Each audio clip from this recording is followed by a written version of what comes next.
Welcome back to Up North at 4. As you can see, a little bit different of a set today, and that's because we have the 2022 Rhinelander Mayoral Candidate Forum. Here are our two remaining candidates. Chris Hannes to my right. We got Steve Sauer to my left over here. The point of today's discussion is to make sure all of the residents of Rhinelander can make an informed decision for who they want to be their next mayor. So we're going to start with introductions. Steve Sauer won the coin flip immediately before this. Steve, tell us about yourself. First off, thanks for hosting this. It's a great event, and I do appreciate it. My name's Steve Sauer. I have been in Rhinelander for the majority of my life. I own a small business that for about 17 years now that has grown to a pretty sizable operation. I spent about 8 years, exactly 8 years, on the Rhinelander City Council. Have a wife, 3 great kids, and I love the city. Thank you, Steve. Now to Chris Hannes over here. Chris, tell us about yourself. Hi, once again, thank you for having us. I moved up here about 10 years ago. I was with a job opportunity. From there, I worked in retail management at Menards and Home Depot. From there, I started my own company, KSH Property Service, which is based out of Rhinelander as well as serves housing needs in our town. I also have worked as a contractor for multiple other property management companies in our town. And today, fun fact, is my 30th birthday on the dot. So, happy birthday. So thank you so much. Yeah. All right, Chris, you want to be mayor. It's a job, it's a part-time job. It pays $12,000 a year. Why do you want this job? So I want to see Rhinelander move forward. Rhinelander is in a spot for the last roughly 15, 20 years where we're just kind of there. We're not really doing much to move the town forward, to fix our housing problem, to fix our streets.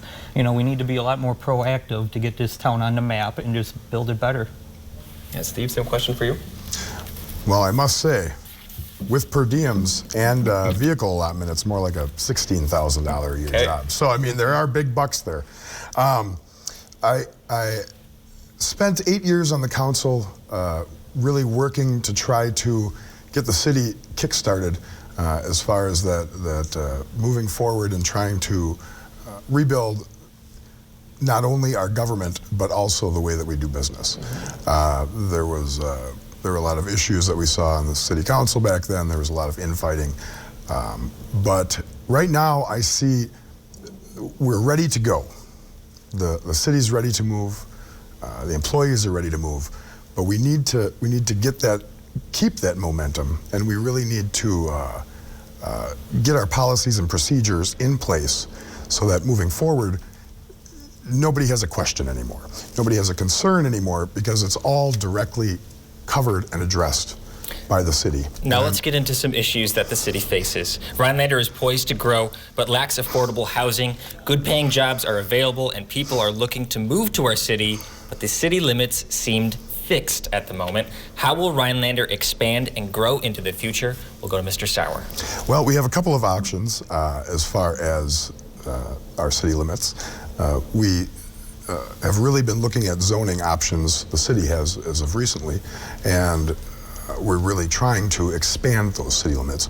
We also have options such as extraterritorial zoning, where the city can kind of step into the townships and say, okay, we get to control just because you're this close to the city, which allows development, even though it may not directly be in the city limits, it's very close to the city.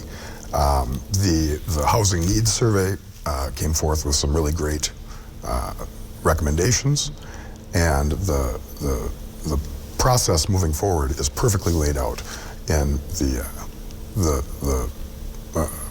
study that the city just did. Let's go to Chris with that same question. How do you move Rhinelander forward, perhaps by expanding city limits? So one, I think, is just got to have an open conversation. This is something we got to have with the school district as well as the county, and we just got to look at with developers how to build more apartment buildings, how to build more single-family homes. You know, we have land behind Walmart that's been empty since the beginning of time. We have land on the north side that's been empty. We got to start looking at developing those lots, and if the city needs to expand for more land, that's something we could approach too.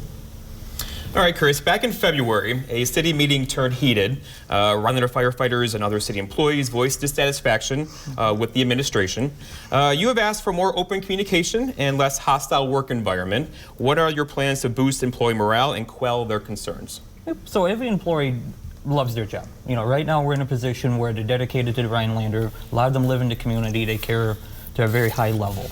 You know, the issue I think they're having is their voices aren't being heard. You know, no one at City Hall right now is listening to them, taking their opinions in, and you know, providing the best policy moving forward. So I think some of it is just that open dialogue, as well as just brainstorming new ideas of how we can make the city better. As far as the whole open communication, I think we got to be more proactive. You know, the days of people going on the city website to look at agendas are over. You know, they should be on Facebook, they should be talking to people like you, WRJO, news media, just to get it out there to let people know and attend the meetings. And Steve, how would you quell their concerns? I guess the communication is really spot on. I would be proposing, if I were to become mayor, bi-weekly visits. It would be, in my eyes, the mayor, the city administrator, the HR director, and then 1 or 2 alders. Visit every department every 2 weeks. We go, we have coffee, we have donuts, we have lunch with Public Works. We take in an informal setting to allow people to voice their concerns so that they don't get bottled up and become a larger concern down the road. I think that discussion and consistently keeping that discussion going is really the way to get us back to a team environment. We also need to kick back up the city employee events. We used to have a golf outing. We used to have picnics. We used to have, and we don't anymore. And there's no reason not to. Thank you, Steve, and thank you, Chris. We're going to take a quick break. Right after the break, we're going to talk about another issue that's facing the city, and that's PFAS contamination. We'll be back in a few minutes.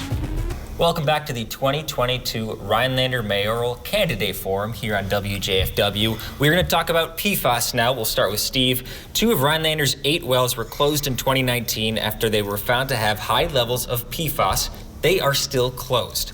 Rhinelander is 1 more closed well away from not having enough water for the city. What should the city's next steps be? Well, actually, we had some amazing news a couple days ago.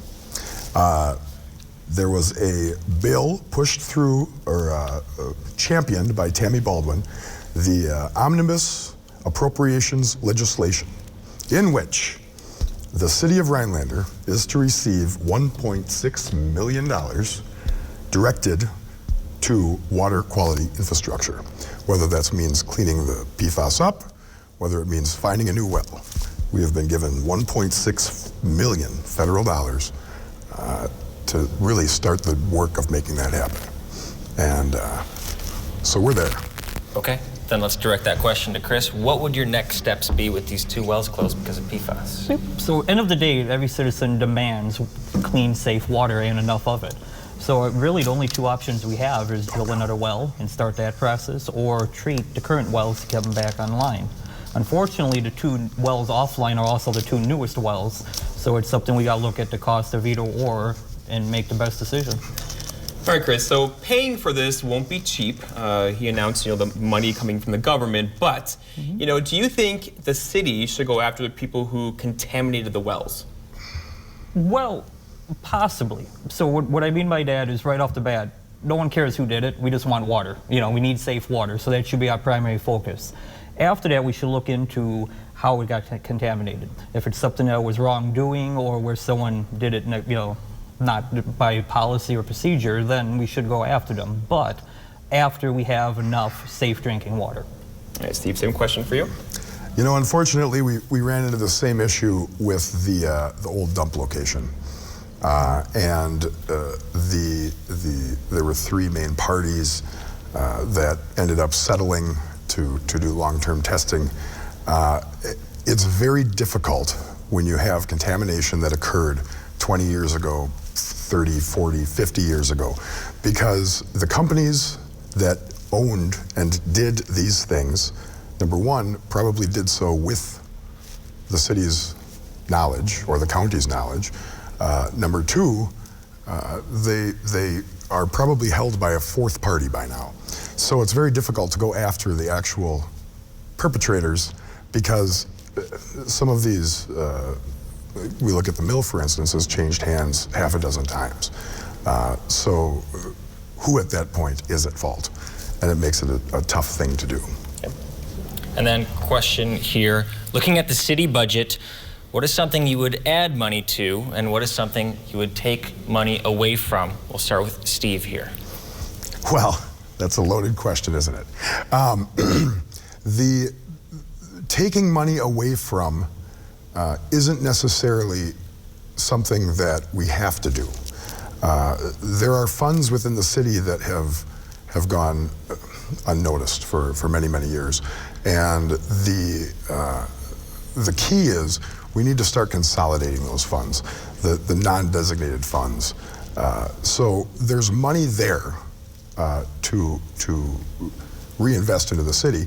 If we can increase the mill rate of the city and increase the value of the city by using the funds that we already have, we don't have to eliminate everything or anything. And the big key is when you say adding, we could be helping every department. If we can just increase the value of the city, everyone's taxes don't go up, but the money coming to the city does. And so I'm going to politician that one and say, no and no, but yes and yes. Okay, same question for Chris. Is there a place where you would take money away from in the city budget, and is there a place where you would put more money into that?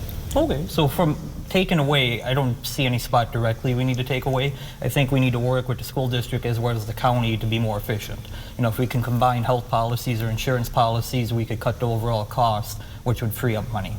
As far as putting money back, I think we need to invest more in our infrastructure, our streets, and we also have to invest in a fire department. They're at a 5-year low for a budget with additional 20% of services required.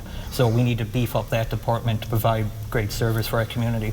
Okay, thank you everyone at home. Still tuning in for the WJFW Mayoral Candidate Forum in Rhinelander. We're going to take a quick break. Right after the break, we're going to have the final thoughts from the candidates. And welcome back. All right, Chris, let's jump right in here again. You get this job, and you see somebody in Triggs, and they say, there's a big pothole in front of my house, right? And what do you say to that person? What do you do? Simple. Make a call, get it filled. Okay. That easy. Steve? I've been answering that question for 10 years. And yes, if the city doesn't know about a problem, they can't fix it. The Public Works Department has a phone number. It is in the book. We can't fix everything every time. We can't make it perfect, but let us know about it and we'll know that there's a problem. Okay, we have enough time here for closing thoughts from both candidates. Here's the final question. Why do you think that people should choose you as the city's next mayor? We're going to go to Steve first. Well, the experience is there, the knowledge is there, and the willingness to put it all on the line for the city. I've done this for a long time, and I've kept it above par. And we can be gentlemanly, we can disagree, but in the end, we all want the best for the city of Rhinelander. Thank you, Steve. And Chris, why do you think people should choose you as the next mayor of Rhinelander? I think it's just open-minded, willing to talk to anyone, and honestly, it's just time for change. Time to bring new blood in, new ideas, and just get Rhinelander moving forward. Chris, Steve, thank you so much for joining us on the Candidate Mayoral Forum. I just want to flash up on the screen here when the election date is. People can already access absentee ballots if they would like. The election is on Tuesday, April 5th. Go to myvote.wi.gov to learn everything about your ballot coming up in this spring election season. Again, thank you both for coming on the show and being a part of this forum. Thank you. We'll be right back after the break with one final look at your weather.